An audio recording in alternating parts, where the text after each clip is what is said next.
milkshake challenge. And we're gonna challenge you to do the same. Kuma crushes a Sunnybank Girl 7. Bring it! Bring it! Bring it!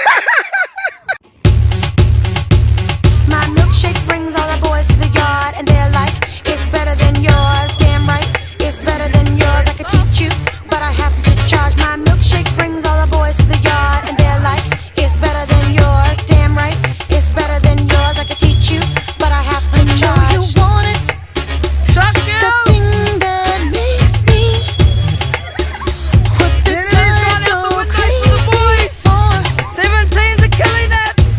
They And the lose girls their over here. minds the way you're Are we doing. still smiling? I think it's time. La la la la la.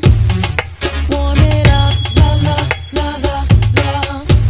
The boys are waiting. La la la la. Warm it up. La la la la la. The boys are waiting. My milkshake brings all the boys